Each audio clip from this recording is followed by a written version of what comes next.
بسم اللہ الرحمن الرحیم۔ وظائف نیوز کے پیارے سامعین و ناظرین، السلام علیکم ورحمۃ اللہ وبرکاتہ۔ وظائف نیوز لایا آپ کے لیے ایک اور انفارمیٹیو ویڈیو اور ایک بہت ہی پیارا وظیفہ۔ پیارے ناظرین، ایک تحقیق کے مطابق اس خون چوسنے والے جاندار یعنی کھٹمل کو سیاہ اور سرخ رنگ سے رغبت جبکہ زرد اور سبز رنگ سے نفرت ہے۔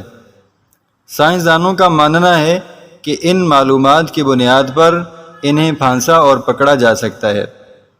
کھٹمل چھوٹے جاندار ہیں اور وہ اپنی اگلی خوراک کے قریب رہنا چاہتے ہیں، یعنی آپ کا خون چوسنے کے لیے آپ کے قریب۔ وہ آپ کے بستر یا چارپائی کے شگافوں میں چھپ سکتے ہیں۔ وہ دھات اور پلاسٹک کے مقابلے میں کپڑوں اور لکڑیوں کو زیادہ پسند کرتے ہیں۔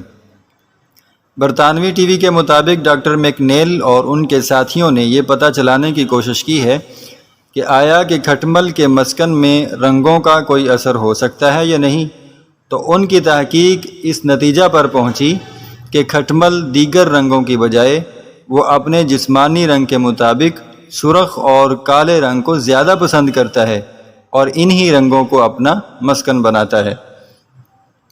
کھٹمل کو ایک خطرناک کیڑا کہیں تو یہ غلط نہیں ہوگا، کیونکہ یہ کیڑا انسانوں کا خون چوستا ہے، اس لیے کھٹمل کو خطرناک کیڑا تصور کیا جاتا ہے۔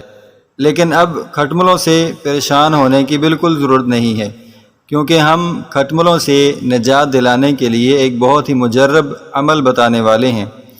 یوں تو اس کے لیے بہت سے گھریلو ٹوٹکے آزمائے جا سکتے ہیں، لیکن آج ہم صرف ایک حدیث پاک سے ثابت شدہ روحانی عمل ہی شیئر کریں گے، جس کے نتیجے میں انشاءاللہ آپ کھٹملوں سے مکمل چھٹکارا حاصل کر سکتے ہیں۔ تو چلیے روحانی وظیفہ کی طرف چلتے ہیں۔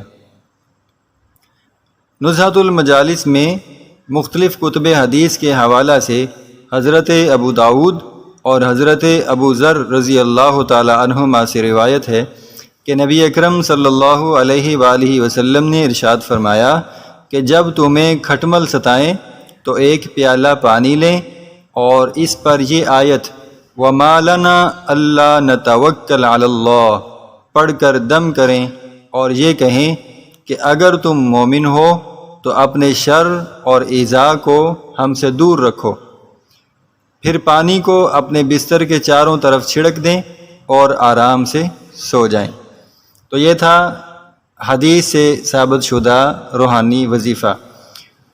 تو سامعین کرام، صدقہ جاریہ سمجھتے ہوئے لائک کرنے کے بعد شیئر ضرور کریں اور چینل کو سبسکرائب بھی کر دیں تاکہ ہر آنے والی نئی ویڈیو سب سے پہلے آپ تک پہنچے۔ شکریہ، اللہ حافظ۔